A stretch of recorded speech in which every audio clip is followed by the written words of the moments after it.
Gold trusted gold buyers మీరు తాకట్టు పెట్టిన బంగారాన్ని విడిపించి ఈ రోజు ఉన్న మార్కెట్ ధరకు కొనబడను. Welcome to I dream. నేను ఉదయశ్రీ. ట్రంప్ అధికారంలోకి వచ్చాక అమెరికాలో H1B వీసాకి సంబంధించి చాలా డెవలప్మెంట్స్ జరిగాయి.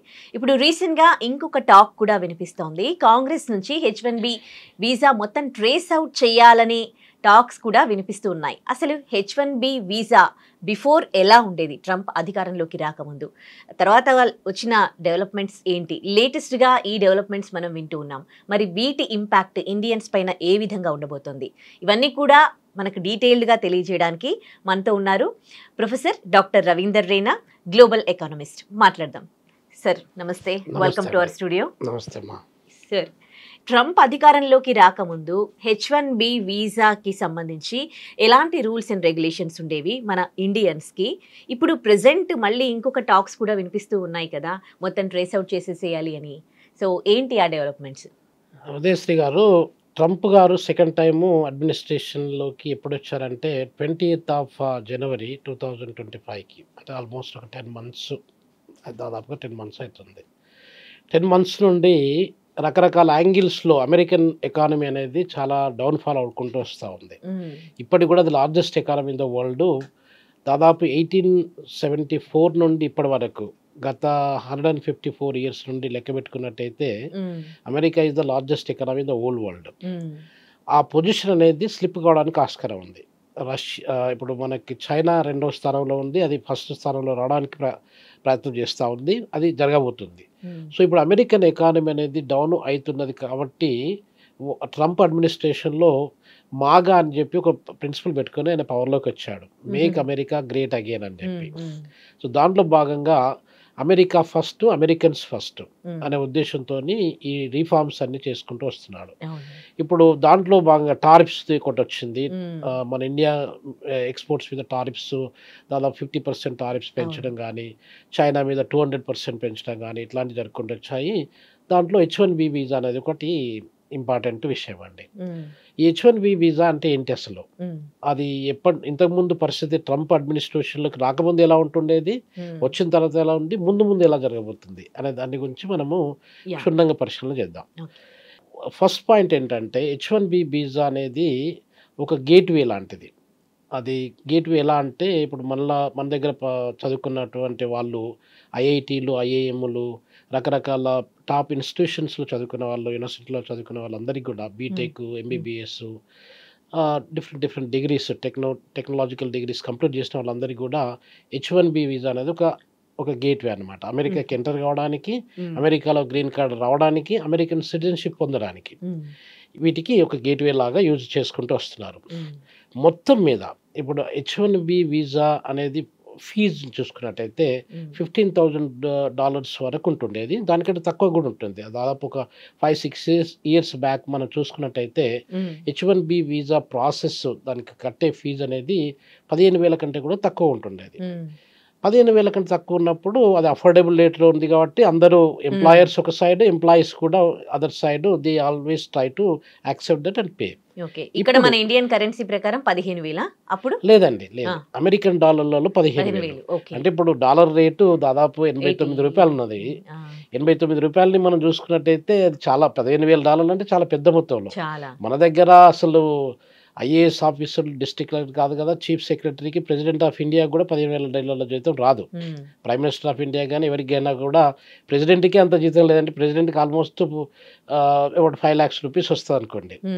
మనము ఈ $15,000 మనము రూపీస్లో కన్వర్ట్ చేసినట్టయితే చాలా హెవీ అమౌంట్ అది.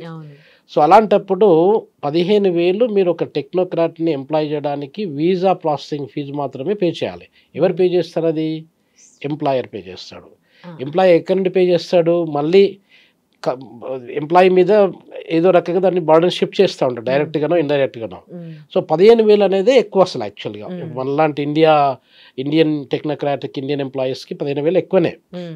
15,000 నుండి $1,00,000 పెంచాడండి. అది ఎప్పుడు పెంచాడు? ఈ మధ్యనే. అంటే దాదాపు మనకు సెప్టెంబర్లో ఇప్పుడు టారిఫ్స్తో ట్రై చేశాడు.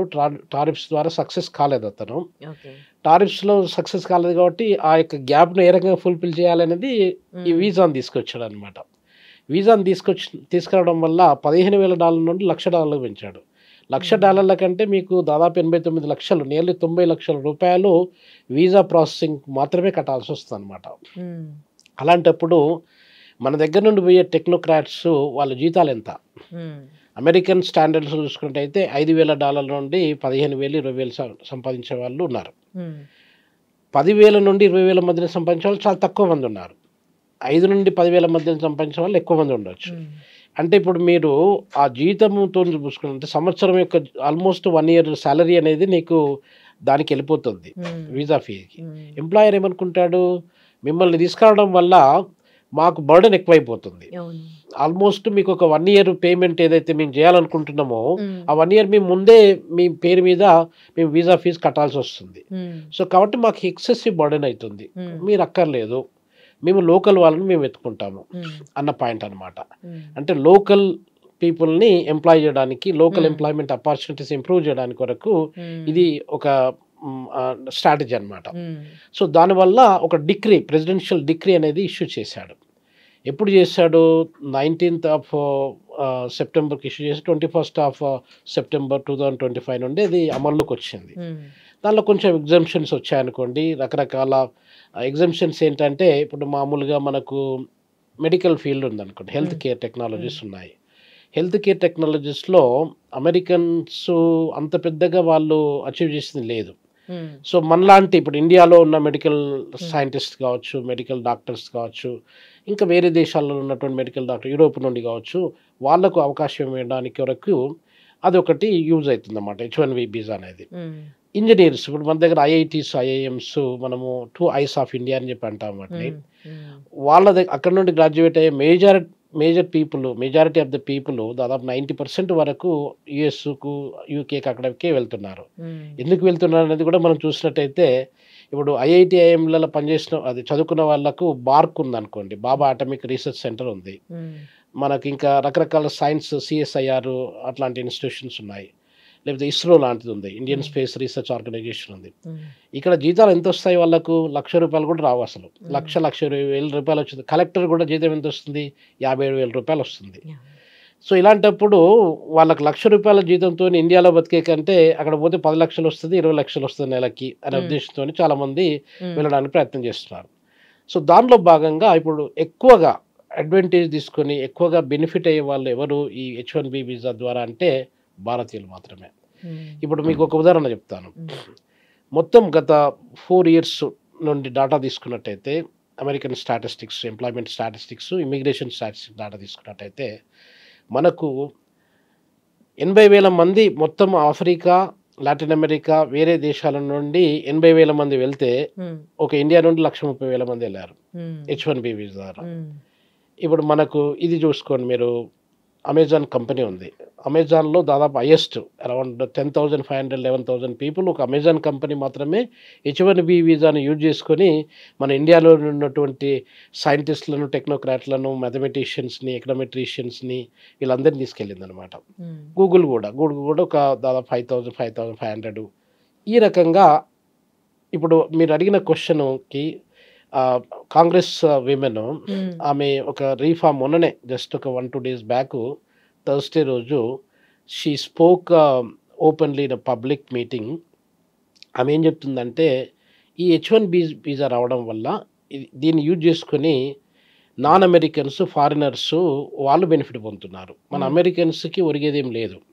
సో కాబట్టి దాన్ని ఈ $1,00,000 పెంచడము, అలా వాళ్ళని తగ్గించడం కంటే దాన్ని మొత్తం తీసేస్తేనే బాగుంటుంది అనేది పాయింట్ తీసుకొచ్చింది అనమాట. సో దానిలో ఏం జరుగుతుందంటే, ఇప్పుడు మార్జోరీ టైలర్ గ్రీన్ అని ఆమె పేరు, she's an MP from Congress అనమాట. ఆమె తీసుకొచ్చిన పాయింట్లో ఇప్పుడు రిపబ్లికన్ MP ఆమె ఏం చెప్తుందంటే, నేను ఒక బిల్లుని ఇంట్రడ్యూస్ చేస్తాను. ఆ బిల్లుని ఇంట్రడ్యూస్ చేసినప్పుడు దీన్ని గ్రాడ్యువల్గా ఫేజ్ అవుట్ చేసేస్తాం. H1B వీసా అనేది లేదు ఇంకా ఆప్షన్. ఆమె పాయింట్ ఏంటంటే, ఆమె ఏం చెప్తుందంటే, అమెరికన్ పీపుల్ చాలా talented people. American people are the most innovative people. అమెరికన్స్ను మనం ఎంప్లాయ్ చేయకుండా H1B వీసా పేరుతోని ఇండియన్స్నో, లేకపోతే సౌత్ ఆఫ్రికన్స్నో, లేకపోతే ఇంకెక్కడ ఫిలిప్పైన్స్లో నుండో, లేకపోతే థాయిలాండ్ నుండో తీసుకొస్తున్నాము, చైనా నుండి తీసుకొస్తున్నాము. అవన్నీ మనం బంద్ చేయాలి. బంద్ పెట్టాలంటే ఏం చేయాలి? H1B వీసాని కంప్లీట్గా తగ్గించుకోవాలి. అదొకటి. అంటే దాదాపు ఇప్పుడు లాటరీ సిస్టమ్ కూడా ఉందండి. డీబీ లాటరీ అని చెప్పి మీరు అవును. విని ఉంటారు. డీబీ లాటరీ ద్వారా కూడా మీరు లాటరీ అంటే షార్ట్‌కట్ మెథడ్‌లో అమెరికాకి పోవడానికి అదొక ఇదనమాట. సో, దాంట్లో కూడా దాదాపు లాక్స్ 1,00,000 వరకి వాళ్ళు మనకు వీసాలు ఇవ్వడానికి డీబీ ద్వారా కూడా వాళ్ళు ప్రయత్నం చేస్తున్నారు. ఇవన్నిటిని బంద్ పెట్టినట్టయితే ఆమె చెప్పేదేందంటే మార్జరీ చెప్పేదేందంటే లాస్ట్ ఇయర్‌లోనే దాదాపు 9,000 నుండి 10,000 మంది మెడికల్ డాక్టర్లు అమెరికన్ యూనివర్సిటీ నుండి గ్రాడ్యుయేట్ అయ్యారు. వాళ్ళ పరిస్థితి ఏంటి? ఇప్పుడు మనం మెడికల్ డాక్టర్‌ని ఇండియా నుండో, వేరే కంట్రీస్ నుండో తీసుకొచ్చుకున్నట్టయితే వాళ్ళ పరిస్థితి ఏంటి అసలు అమెరికాలో? సో, కాబట్టి వాళ్ళకు ఇంపార్టెన్స్ ఇచ్చి అమెరికా సిటిజన్స్‌కి ఇంపార్టెన్స్ ఇచ్చి అప్పుడు గ్యాప్ ఏదైతే ఉందో డిమాండ్ సప్లై గ్యాప్ ఏదైతే ఉందో అది ఫుల్‌ఫిల్ కాకపోతే అప్పుడు మనము వేరే దేశస్తుల మీద ఆధారపడతాం. వాళ్ళకి H-1B వీసా ఇంతకుముందు ఇచ్చే నంబర్స్ కంటే చాలా తక్కువ మొత్తంలో ఇద్దాము అన్న ఉద్దేశంతోనే ఆమె బిల్లు ప్రవేశపెడతామని చెప్పి అనౌన్స్ చేసింది. ఓకే. సో, అది జరుగుతుందనమాట. ఇది లేటెస్ట్ డెవలప్‌మెంట్స్ ఈ మధ్య కాలంలో H-1B వీసాలో జరిగిన డెవలప్‌మెంట్స్ అవే అన్నమాట. ఓకే. ఈ బిల్ పాస్ అయ్యే ఛాన్సెస్ ఉన్నాయండి? ఒకవేళ పాస్ అయితే ఏంటి పరిస్థితి మన ఇండియన్స్? పాస్ కావడానికి ఆస్కారం ఉంటదండి. ఇప్పుడు జనరల్‌గా ప్రెసిడెన్షియల్ డిక్రీస్ కూడా ఒక certain amount of money financial ట్రాన్సాక్షన్స్‌లో గానివ్వండి, సర్టెన్ కండిషన్స్ పేరు మీద వాళ్ళు ప్రెసిడెన్షియల్ డిక్రీస్ వాళ్ళు రిలీజ్ చేయడానికి ఆస్కారం ఉంటది. ఎమర్జెన్సీ పీరియడ్‌లో ఏదైనా ఉన్నట్టయితే. ఇప్పుడు ట్రంప్ వచ్చినప్పటి నుండి చాలా ప్రెసిడెన్షియల్ డిక్రీస్‌ని ఆయన రిలీజ్ చేశాడు. అలా రిలీజ్ చేసినప్పుడు చాలామంది కోర్టుకెళ్లారనమాట. కాలిఫోర్నియాలో గావచ్చు, రకరకాల స్టేట్స్‌లో గావచ్చు, వాళ్ళు కోర్టుకెళ్లారు. అసలు ప్రెసిడెంట్ ఇలా చేయడము ఎంతవరకు సమంజసము? అది కరెక్టా? దాని ఇంపాక్ట్ ఆయన ఒక్క వ్యక్తి డెసిషన్ తీసుకోవడం వల్ల ఇండస్ట్రీస్ మీద ఎలా దాని ఇంపాక్ట్ పడుతుంది? టెక్ కంపెనీస్ మీద ఇప్పుడు అమెజాన్ కావచ్చు, ఫేస్‌బుక్ కావచ్చు, మనకు రకరకాల కంపెనీస్ గూగుల్ కావచ్చు, ఇట్లాంటి టెక్ కంపెనీస్ మీద ఎలాంటి ప్రభావం పడుతుంది? వాళ్ళ ఫ్యూచర్ ఏంటి? అని చెప్పి ఏమో ఆలోచించకుండా అది దుందుడుకు నిర్ణయాలు అంటారు కదా మన దగ్గర. అలా తీసుకోవడం వల్ల ఈ యొక్క ఇంపాక్ట్ జాబ్ మార్కెట్‌లో, ఇండస్ట్రీలో, ప్రొడక్టివిటీలో, లేబర్ మార్కెట్‌లో ఎట్లాంటి ఇంపాక్ట్‌ని క్రియేట్ చేస్తుందని చెప్పి చూడాల్సిన అవసరం ఉందన్నమాట. ఇప్పుడు అతను చేశాడు. డిక్రీ ఇష్యూ చేశాడు. 21 సెప్టెంబర్ 2025కి డిక్రీ ఇష్యూ చేశాడు. ఆ డిక్రీ ఇష్యూ చేయడం కరెక్టా? కాదా? అని చెప్పి చాలా వరకు కోర్టులో కేసెస్ ఫైల్ చేశారు. ఓకే. అయితే వాళ్ళు చెప్పేది ఏందంటే అసలు president doesn't have the power. ఆయన only certain amount of financial ఇప్పుడు $1,00,000 పెంచడం అనేది 15,000 నుండి $1,00,000 అంటే ఎన్ని రెట్లు పెంచాడు? దాదాపు 7 టైమ్స్ 6.5 7 టైమ్స్ పైన పెంచాడు. అలా పెంచడం వల్ల ఆ ఫైనాన్షియల్ దాని ఇంప్లికేషన్స్ ఎలా ఉంటాయి? ప్రెసిడెంట్‌కి నిజంగా అధికారం ఉందా లేదా? అని చెప్పి చూడాల్సిన అవసరం ఉందన్నమాట. సో, వాళ్ళు ఛాలెంజ్ చేసేది ఏందంటే ఆయన డెసిషన్‌ని డిక్రీస్ ఛాలెంజ్ చేసేది ఏందంటే మీకు ప్రెసిడెంట్ అయినా కూడా మీకు అధికారం లేదు. ఒకవేళ మీరు అడిగిన క్వెషన్‌కి బిల్లు మనము ప్రవేశపెట్టినట్టయితే, కాంగ్రెస్‌లో బిల్లు ప్రవేశపెట్టినట్టయితే, ఆ బిల్లు ద్వారా బిల్లు పాస్ అయినట్టయితే then that will be acceptable. ఇప్పుడు వాళ్ళు చేయబోయేది అదే అన్నమాట. ఈ $1,00,000 అలానే ఉంచినా కూడా అది బిల్లు ప్రవేశపెట్టినట్టయితే ఇంకా ఈ H-1B వీసాలు ఇంతకుముందు దాదాపు 1,00,000, 1,50,000, 2,00,000 వరకు కూడా రకరకాల యాంగిల్స్‌లో మోటివేషన్ చేసి టెక్ కంపెనీస్ మాకు ఇంకా వేరే పరిస్థితి ఏం లేదు, వేరే ఆల్టర్నేటివ్స్ ఏం లేవు, మేము తెచ్చుకోవాలనే ఉద్దేశంతో కూడా వాళ్ళు మన భారతదేశం నుండి ఎక్కువ శాతము H-1B వీసాలు ఇచ్చేసి మన ఎంప్లాయీస్‌ని అక్కడ తీసుకుపోవడం జరిగిందన్నమాట. ఓకే.